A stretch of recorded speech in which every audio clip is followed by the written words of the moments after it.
Not only give you news at the speed of nanosecond, but we also break it down with up-to-date analysis, informed opinions, and distinct professionalism. That's why you love us. At about 88.9 FM, your go-to station. It's midday.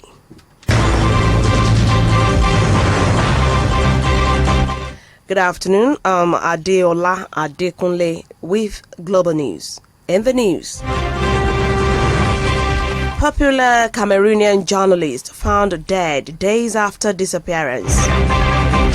Russian warship joins drill talk with China and South African navies. Pakistani major cities face blackout over grid breakdown. This is the news. As the 2023 general election draws near, a human rights activist, Dr. Tunji Abayomi, says it will be difficult to curb fake news, especially when there is freedom of speech in the country. Tunji Abayomi was answering questions from journalists in Lagos on the increasing rise of fake news in the country. He said access to internet without boundaries will continually lead to the spread of fake news, but regular deliberations and sensitization could help curtail it. The tremendous access to social media, and I will call it the revolutionary transformation of communication, either on Facebook, internet, originating from sources unknown and accredited to individuals. So the uncontrolled access to social platform will make it impossible. And it's a difficult situation because at one end we're worried. Human rights activist Tunji Abayomi speaking on the increasing rise of fake news in Nigeria. An outspoken Cameroonian radio journalist has been found dead after he disappeared on Tuesday in a suspected abduction. Martinez Zogo was director of the privately owned Aptitude FM and hosted a popular radio show called Embouteillage or Traffic Jam. He had recently talked on air about an alleged embezzlement case involving a wealthy businessman and top officials. A spokesperson from Aptitude FM said that along with Mr. Zogo's wife, they had identified the body of the radio presenter, which was found dumped on bare ground outside the capital, Yaoundé. A media rights group said that police heard a loud noise outside their station on Tuesday night and discovered Mr. Zogo's badly damaged car. A black vehicle was seen driving away from the scene. A spokesperson for the Tigray People's Liberation Front, TPLF, has denied rumors that there had been a shake-up in its leadership structure in the wake of November's peace deal with Ethiopia's government. It came after rumors spread online that the TPLF had purged some of its senior members following the signing of the November 2 agreement to end nearly 2 years of war in the north of the country. Meanwhile, suspected Oromo Liberation Army OLA rebels killed at least 25 security forces on Saturday in an attack in the northwestern Amara state. OLA, whose fighters are mostly based in neighboring Oromia region, was designated as a terrorist organization by the government in 2021. Now, a Russian warship armed with hypersonic cruise weapons will take part in joint exercises with the Chinese and South African navies in February. It was the first official mention of the participation by the frigate Admiral of the Fleet of the Soviet Union Gorshkov, which is armed with Zircon missiles.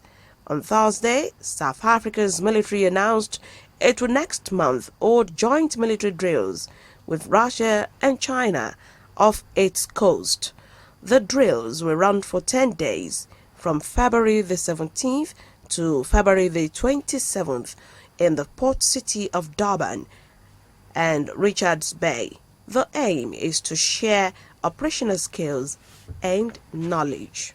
Germany's Foreign Minister Anna Baerbock says she would not stand in the way of Poland if they were to send Leopard 2 tanks to Ukraine.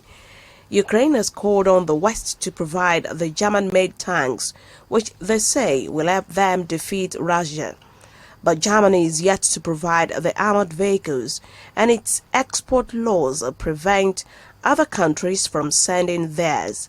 On Sunday, Ms. Baerbock said Poland had not yet asked for export permission.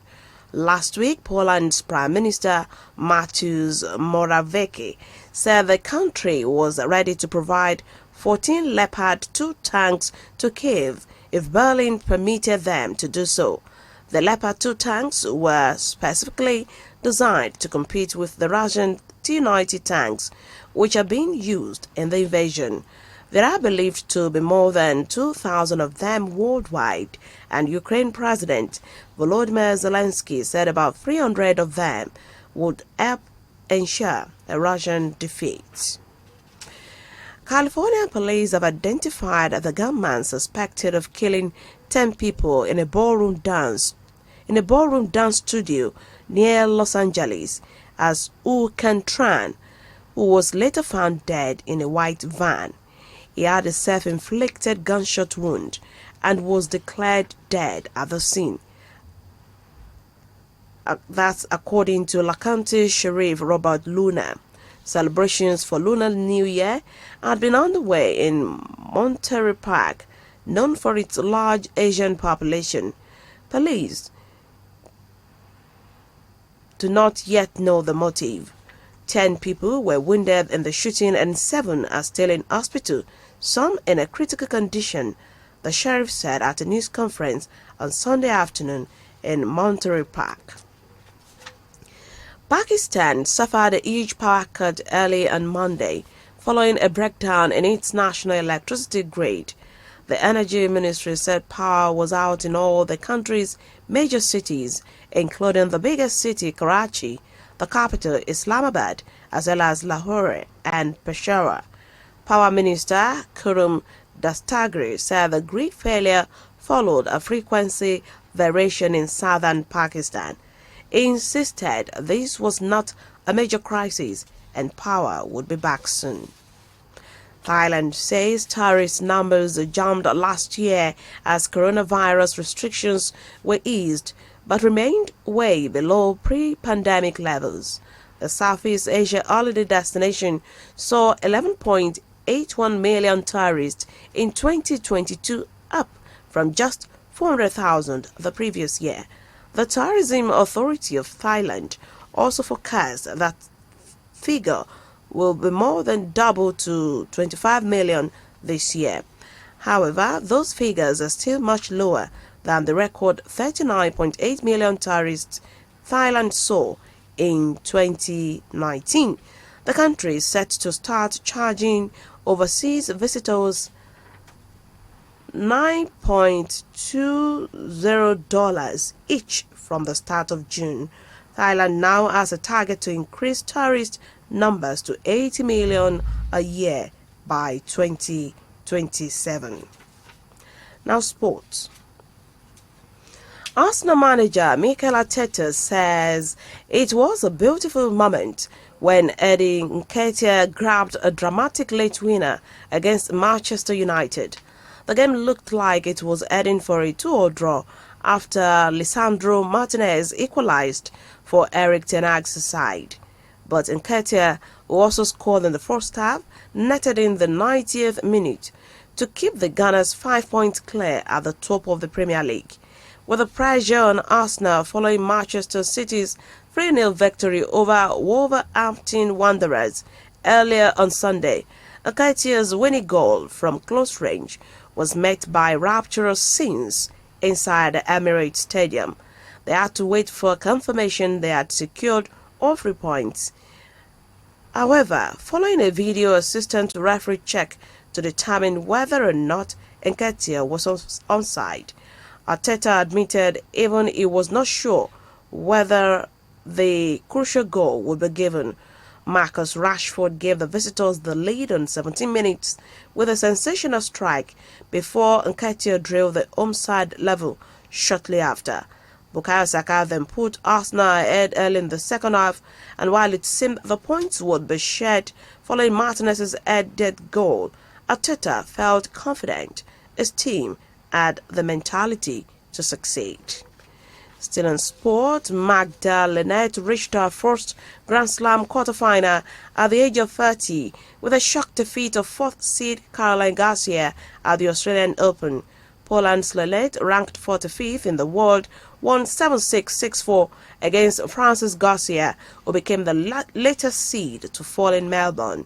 She had never before progressed past the third round of a major.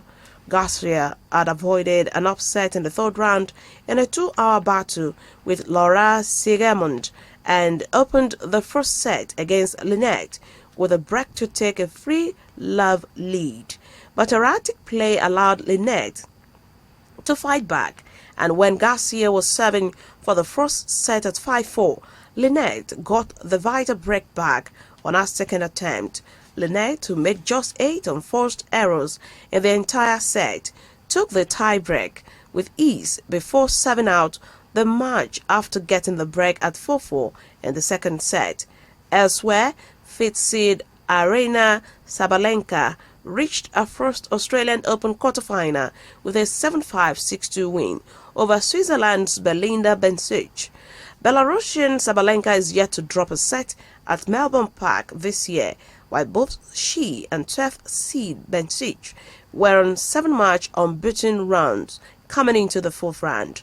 The 24-year-old Sabalenka will next play unseeded Dona Vekic in what will also be the Croatians' first quarterfinal in Melbourne. Vekic defeated 17-year-old Linda Furvitova 6-2, 1-6, 6-3, while Furvitova's Czech compatriot Pliskova beat China's Zhang Zhua 6-love, 6-4 to set up a last 8 meeting with Linette. And now to end global news, a recap of our top stories. We told you that an outspoken Cameroonian radio journalist was found dead after he disappeared on Tuesday in a suspected abduction. A Russian warship armed with hypersonic cruise weapons will take part in joint exercises with the Chinese and South African navies in February. Pakistan has suffered a huge power cut earlier today following a breakdown in its national electricity grid. And that's Global News. It was edited by Michael Akin. Today I'm Adeola Adekole. Thank you for listening. Good afternoon.